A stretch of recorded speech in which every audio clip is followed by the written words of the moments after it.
Yo les amis, c'est Kazin, on se retrouve pour une nouvelle vidéo où on va parler de Faille Paradox, donc série EV4 tout simplement. Alors normalement ça devrait arriver dans quelques jours sur la chaîne EV5, forcément. Et on commence à avoir des news sur EV6. Oui, j'ai envie de te dire, ça avance très très vite tout ça, mais on va dire qu'on a l'habitude avec Pokémon, les informations, les séries s'enchaînent, les points 5 entre s'intercalent, etc. Et il est plus rare maintenant d'avoir énormément de séries et on passe comme ça à tout un tas de séries. Donc c'est l'heure de faire un petit bilan sur EV4. Je viens de m'apercevoir que j'ai pas parlé d'EV2 et évidemment on va traiter ensemble EV2, c'est intéressant.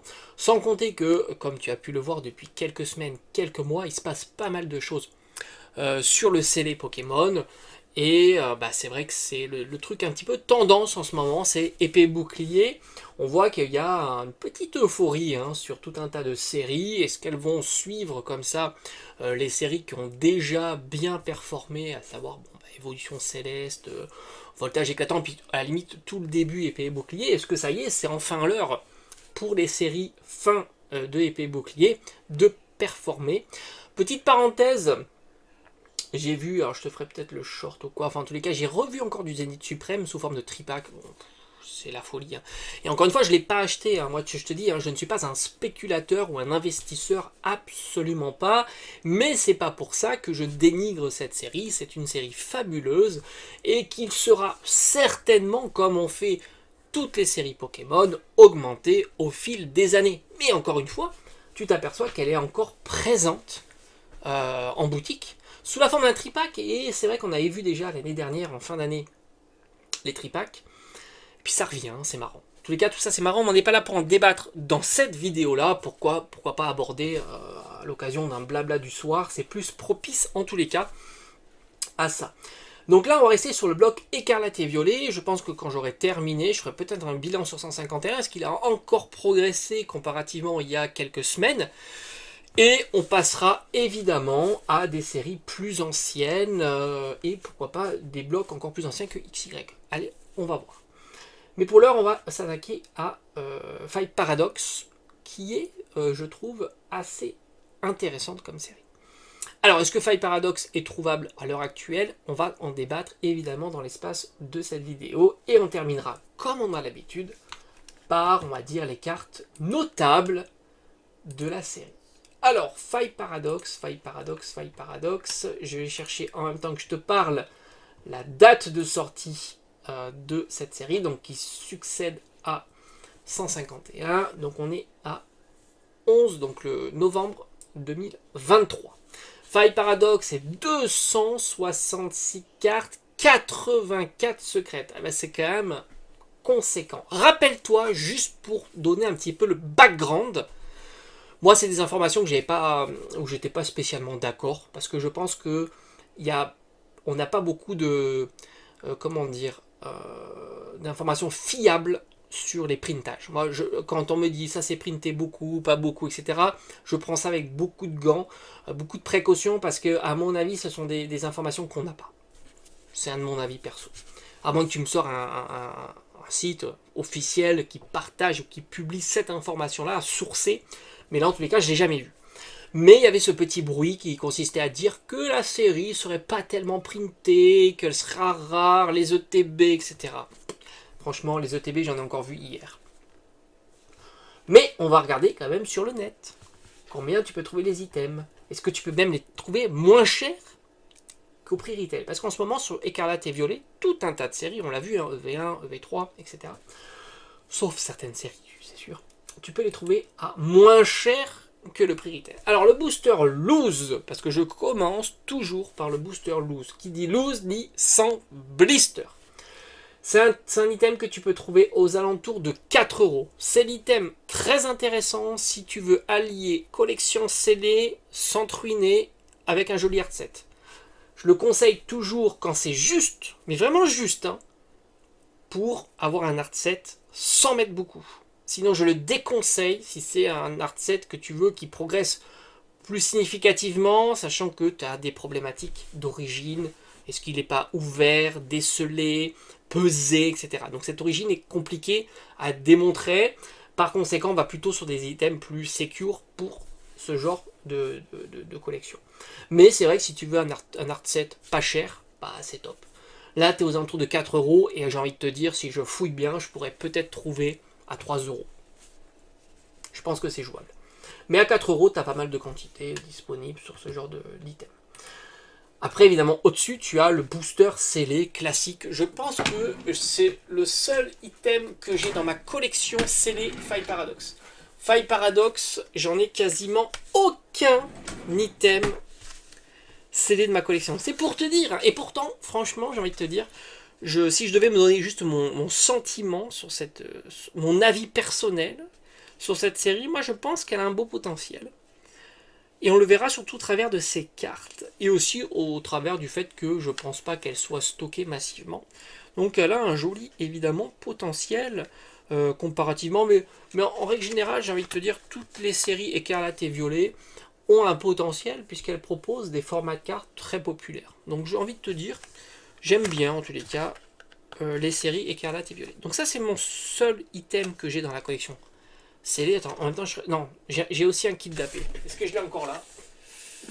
Je vais essayer de te le trouver pour pouvoir te le montrer. Si tu n'es pas parti, si je t'ai pas perdu.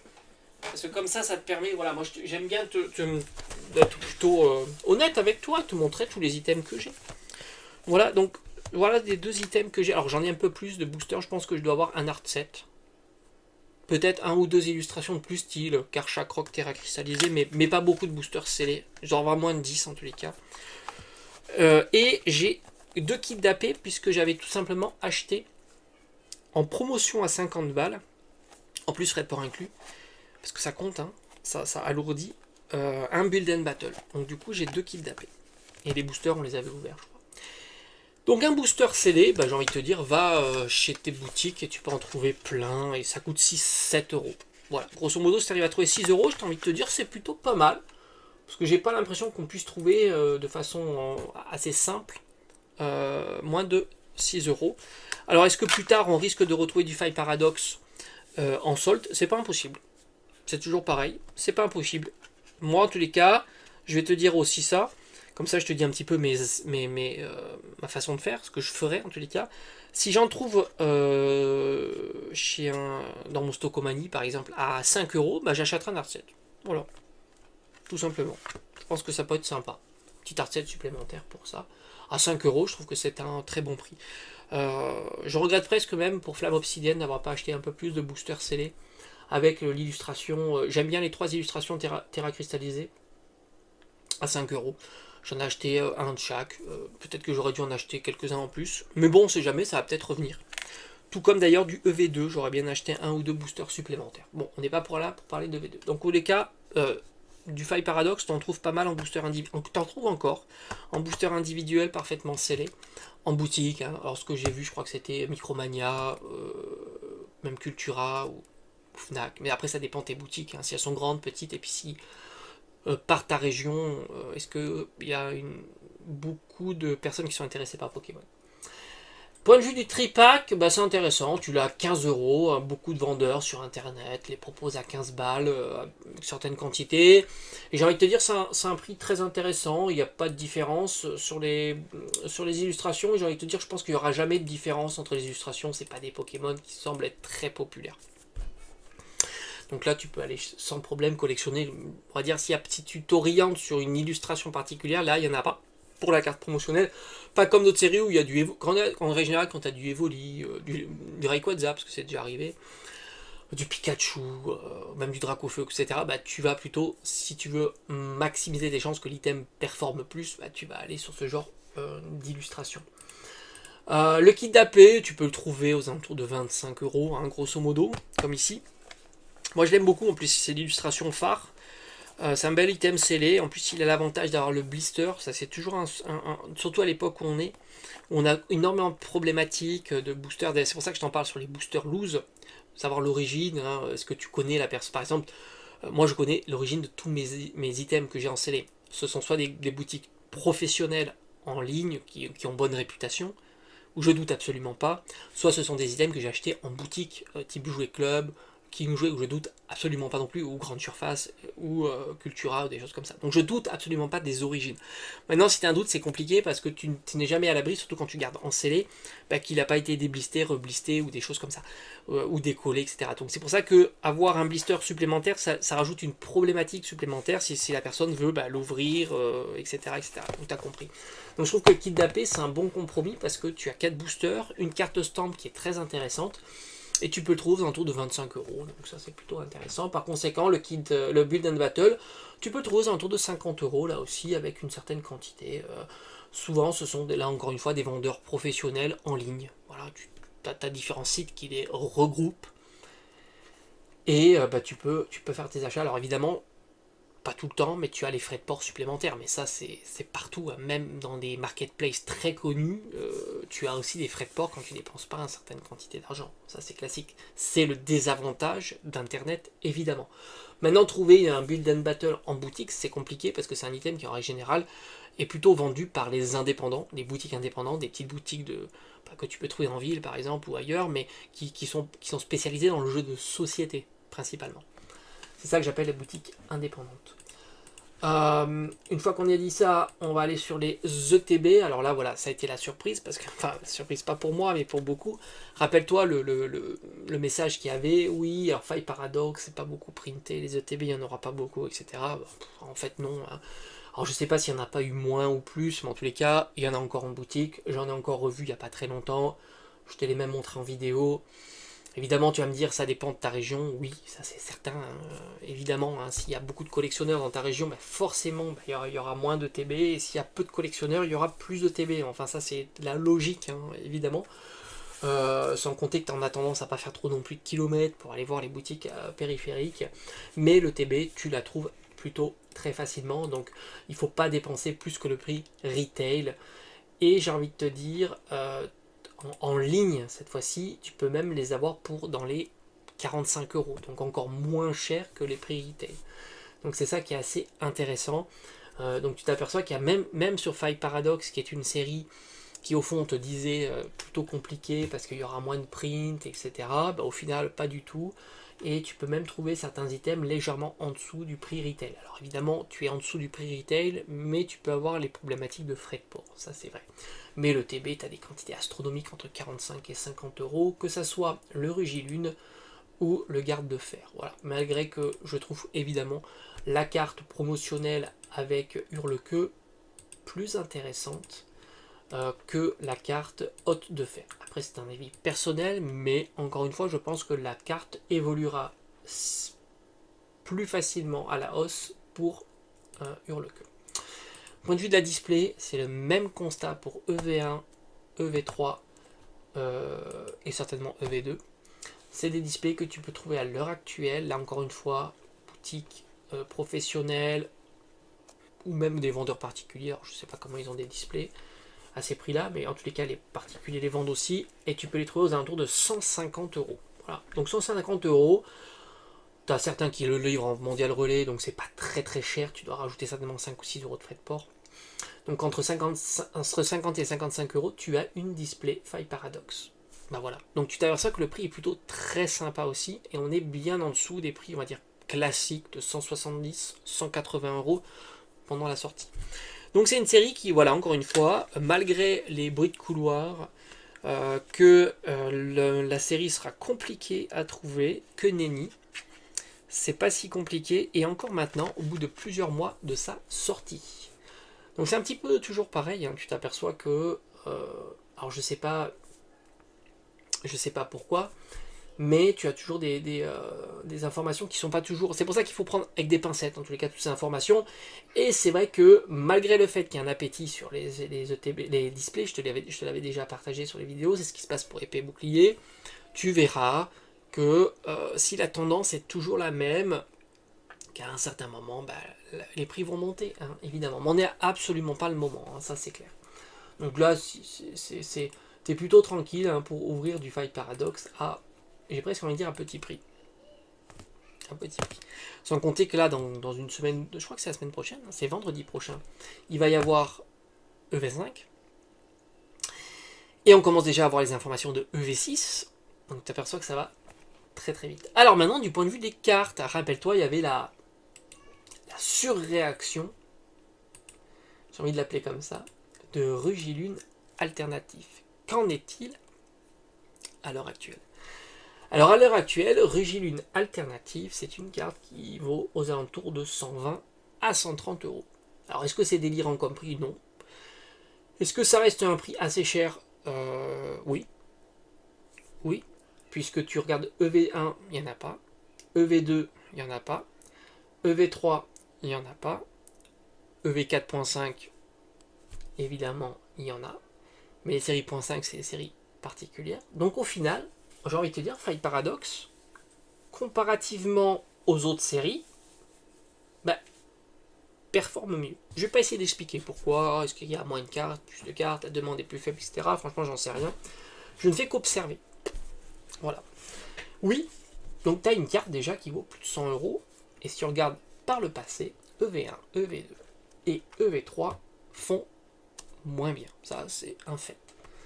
Est-ce que ça va durer? Alors en tous les cas, ça semble être assez stable. Bon, même s'il a monté à, je crois, 180, 200, puis il est redescendu, etc. Bref. J'ai l'impression que ça a l'air plutôt stable, plutôt robuste, à 130. Est-ce que ça va durer? Bah franchement, personne ne le sait. Puisque en ce moment, les cartes, c'est quand même pas, on va dire, la demande est moins soutenue sur les cartes. Peut-être Fight Paradox est quand même une série particulière, hein, parce qu'il y a peut-être eu moins d'ouverture ou autre. Mais ça, franchement, j'en sais rien. Garde de fer, lui, est à 80 euros, ce qui est pas si mal, hein. Mais elle a bien diminué, mais là, elle bouge plus trop à 80 euros. Moi, je préfère Garde de fer à Rugilune, mais c'est un avis uniquement personnel, tu vois. Je trouve la carte mieux réussie, j'aime bien en plus Mythe de fer. Il y a une espèce de cadoiseau, la Houte de fer devant, avec le tyrannosif, ou épine de fer, je crois. Au fond, la carte, je la trouve réussie, voilà. Mais 80 euros, tant que je ne mets pas ce genre de prix pour une carte récente comme ça. Donc, ça ne me concerne pas. Je me pose même pas la question de savoir si oui ou non je vais acheter cette carte. Et puis je suis pas dans l'investissement ni dans la spéculation hein, sur ce genre d'item. Hein, voilà. Je n'essaye même pas de pronostiquer. En fait, je me pose toujours la question, j'essaie de pronostiquer plutôt sur des cartes dont je suis susceptible d'acheter. Voilà. Après, j'observe. Voilà. Le gros magot est aux alentours d'une petite quarantaine d'euros. Pomme de fer, une petite trentaine d'euros. Et le Karchakroc, une cinquantaine d'euros. Alors, Karchakroc, oui, bah. Karchakroc terra cristallisé, on sait que ça plaît pas énormément, donc à tous les coups, Karchakroc aurait été non terra cristallisé. Il aurait eu un potentiel un peu plus élevé, hein. Je pense qu'on est plutôt cohérent sur ça. Donc il y a pas mal de SAR, donc c'est ça qui est intéressant. C'est une série qui est intéressante hein, au final. Parce que contrairement à d'autres séries, si tu drops une SAR, on va dire aléatoire, Pokémon, bah tu as quand même, on va dire, une certaine quantité, enfin, je dirais pas que ta display sera remboursée, non, parce que 150 euros une display, elle sera remboursée que si globalement tu drops une grosse SAR qui est, on va dire, les deux meilleures, on va dire, parce qu'après tu vas dropper d'autres petites cartes, etc. Donc pour rembourser ta display, je pense qu'il faudrait au moins dropper une SAR à 80 euros minimum, donc il n'y en a pas beaucoup. Samurai qui est à 20 euros, elle est plutôt. Attends, je crois que c'est 20 euros ou pas? Je suis assez surpris de cette proposition à 20 euros. Ouais, donc bon, on va dire 30 euros. Je me méfie toujours des prix trop bas. On est aux alentours d'une petite trentaine d'euros pour cette carte-là. Et le Tokorico. Alors, Tokorico, c'est assez marrant parce qu'il était plutôt pas cher quand elle est sortie. Je crois qu'il était même à une quinzaine d'euros. Et là, elle est plutôt une trentaine d'euros. Bon, après, c'est une alternative. C'est normal qu'elle ait un certain prix. Et le Altaria, je me rappelle, je te l'avais dit, hein, pour moi, Altaria, c'est une carte à très haut potentiel. C'est un Pokémon très populaire. La carte fait penser un petit peu au Ptera, hein, qui a bien fonctionné. C'est une superbe carte. Et elle se situe aux alentours de 90 euros. Donc, tu aperçois quand même que la série propose des cartes assez intéressantes et assez chères. On va pas parler des cartes dresseurs parce que c'est toujours la même histoire. C'est trop facile avec les cartes dresseurs. Elles ont tendance à se casser la figure. Peut-être que je me plante complètement là parce que je dis on va pas regarder. Hein. Mais à tous les coups, ça sera comme ça. Après, là aussi, c'est intéressant parce qu'on sait que les AR vont quand même vont tomber dans une ouverture. T'es pas assuré d'avoir une SAR dans ta display, mais avoir des AR, oui, hein, ça c'est. C'est évident parce qu'il y en a énormément. Et là, encore une fois, les AR sont plutôt assez chers. Un Morpeko, par exemple, c'est une vingtaine d'euros. Petite vingtaine d'euros. Intéressant quand même. Je trouve génial, Morpeko affamé. Le Groudon, c'est compliqué. Hein. Il est en train de monter. Bon, moi j'ai envie de dire méfiance avec le Groudon. Parce que tu as quand même une accumulation assez significative d'annonces. Mais c'est vrai que c'est une carte qui tape au-dessus des 100 euros. Mais encore une fois, à prendre avec des pincettes. Voilà. Je veux dire, à prendre avec des pincettes. Alors c'est vrai que j'avais oublié pour rentabiliser la display. Avoir un Groudon aussi, ça va être pas mal. C'est une carte à plus de 80 euros. Et alors lui, il est un petit peu swingé. Mais là, j'ai l'impression qu'il prend un petit peu la tangente. Mais méfiance, rappelle-toi du Magikarp. Bon, évidemment, c'est pas Magikarp, c'est pas Groudon. Hein, mais faut être prudent pour ce genre de swing. Mais on a l'impression que oui, il est un peu plus qu'une centaine d'euros. Enfin, encore dans tous les cas, ça fait que la série est plutôt très intéressante. Et ça veut dire quoi? Si ça continue comme ça, à tous les coups, bon là tu la trouves, il y a des quantités, 150 euros la display, mais tu verras qu'à un certain moment, de par ça, par le fait que les cartes sont quand même assez chères, si ça ne se casse pas la figure, et bien tu verras que ça va être une série dont les displays vont monter, une fois qu'elles seront plus disponibles. Ça sera une bonne mécanique à observer, certainement à cause des box breaks. Alors il faut regarder si les box breaks sont toujours plaisants et toujours attractifs. Mais par le fait qu'il y ait des SAR intéressantes, des AR intéressantes, ça a tendance à propulser certaines séries. Et pour l'instant, Faille Paradox, j'ai envie de te dire, sur l'échiquier du box break, coche pas mal de cases. Pas mal de cases. Stylix magnifique, vingtaine d'euros. Donc tu t'aperçois que voilà, tu as des AR qui sont pas inintéressantes. MacBee que j'ai rentré il n'y a pas très longtemps, j'ai eu une affaire de dingo, qui est aux alentours d'une vingtaine d'euros aussi, tu vois, c'est quand même des cartes assez chères. Hein. Alors évidemment, ça ne veut pas dire que c'est gravé dans le marbre et que ça va rester comme ça. Hein. Évidemment, pas du tout. Mais ça veut tout simplement dire que c'est une série à surveiller de très près. On va pas passer en revue toutes les cartes, ça n'a pas trop d'intérêt, mais ça nous permet de mettre en avant une série fortement disponible en boutique, dont les prix ont, on va dire, globalement diminué,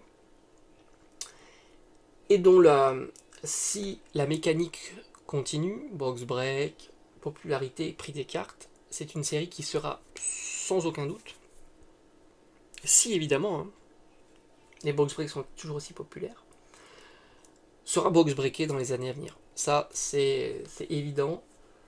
C'est une très belle série. Je cherche toujours Baby Manta, je crois que je ne l'ai pas eu. C'est une carte que j'aimerais bien avoir dans la collection et trouver en vide-grenier. Elle est en train un petit peu de diminuer. Mais c'est vrai que je pense que c'est une série qui a du potentiel en fait. Et qui s'inscrit mieux, ou du moins le travail a déjà été fait, pour des box breaks. Parce que justement, en plus ce qui est intéressant c'est que la display se diminue fortement. Donc je pense que derrière, comme ça, après c'est qu'un avis personnel, hein, je pense que les acteurs du box break, ce sont des professionnels, hein, tout simplement, sont obligés, eux, de projeter, hein, évidemment, sur tout un tas de séries pour éviter justement de devoir à dépenser plus cher une série qu'ils n'auraient pas projetée. Donc ils doivent se poser la question, et nous, en nous posant la question, on peut imaginer quel sera le bon moment pour justement compléter notre collection CD. Mais encore une fois, moi je te dis, je ne fais absolument pas d'investissement. Je te cache pas que moi, mes prix que je me fixe un petit peu sur les displays ou les boosters scellés ou des choses comme ça sont vraiment des prix bas. Hein. J'essaie toujours d'avoir peut-être 100 ou 120 euros pour une display et puis certainement les boosters, comme je t'ai dit, 5 euros. Moi, je préfère les boosters individuels que les displays. Je suis bien plus intéressé par ça ou ça que les displays. Celui-ci, je l'ai eu, comme je t'ai dit, hein, le kit de stratégie. Le Build and Battle, je l'ai eu à 50 euros, donc tu as 3 boosters supplémentaires, ça fait grosso modo, on va dire, à 20 euros le kit d'AP. Je trouve ça très très bien, tu vois, par exemple, je suis très content. Et ça, le booster, si je pouvais en avoir pour 2-3 euros, évidemment, ça serait vraiment top dans ma collection CD. Les displays, voilà, je me fixe plutôt des budgets encore plus petits, hein, peut-être 100 ou 120 euros quoi, pour une display. Donc si ça rentre pas dans le budget, j'irai pas. Si tu veux, là, tu trouves des displays à 150 euros, peut-être même en cherchant bien à 140 ou 145 euros, je suis pas spécialement intéressé, tu vois. Mais en même temps, si tu veux essayer de réfléchir un peu sur l'avenir d'une série dans les années à venir, il y a des choses qu'il faut surveiller. Ça c'est évident. Comment dire, le box break, je pense que c'est ce qui soutient principalement les displays en ce moment. Vraiment en ce moment, c'est ce qui soutient. Je dirais, pour moi, je suis assez. Je pense que cette analyse est plutôt bonne. D'ailleurs, on le voit, hein, beaucoup font des box breaks. Moi, j'en ferai jamais, hein, des box breaks. C'est vraiment pas un truc que j'ai envie de faire. Hein. Non pas parce que. Enfin, après, chacun fait comme il veut, attention. Hein, mais moi, je suis pas intéressé. Tu verras, si tu continues à me suivre, j'en ferai pas. Mais j'imagine bien que celui qui est intéressé par faire des box breaks, qui aime faire ce genre d'événement, bah, doit se poser les questions de savoir quelle série sera intéressante pour l'avenir, et ainsi de suite, quoi. Là par exemple, si tu te dis bah tiens, j'aimerais bien faire un box break Star Etersland, bah, c'est compliqué d'avoir une display. Si tu l'as pas acheté il y a quelques mois, bah, c'est compliqué de l'avoir à bon prix, hein. Et encore pire des séries qui ont déjà bien progressé. Donc il va falloir se poser les questions, et je pense que c'est vraiment la ligne la plus essentielle qui fera progresser la valeur du scellé sous forme de display. Les autres items, c'est un petit peu différent, même si bah, si un booster progresse via les displays, même si on ne peut pas estimer que ça permet de fixer, on va dire, le prix d'un booster, ça a tendance quand même à entraîner dans son sillage une certaine augmentation du prix. Mais c'est pas si évident, c'est pas si mécanique, on le voit avec Star Étincelante, tu peux trouver des boosters à 5€, que ça soit dans des différents items, des duo packs, des Pokéballs, des coffrets, et c'est pas le cas pour la display, parce que la display c'est vraiment l'item qui, on va dire, s'apprête le mieux dans les box breaks. Voilà. C'est vraiment la réflexion que j'ai, et je pense que c'est une réflexion qui semble être plutôt cohérente et plutôt réaliste, et c'est pour ça que si tu vois qu'il y a on va dire une diminution de l'intérêt sur ce genre d'event, tu pourrais évidemment imaginer que la logique d'augmentation de la display pourra être perturbée. Mais encore une fois, à l'heure actuelle, c'est pas le cas, et je pense pas que ça se fera brutalement du jour au lendemain où ça s'arrête, quoi. Je pense qu'au contraire, là on est en plein boom. Il y en a de plus en plus qui proposent des events. Moi je suis un petit peu en permanence tout ça, mais je pense que je vais pas trop en discuter sur cette vidéo, elle est déjà beaucoup trop longue. Allez, je te dis à bientôt et merci.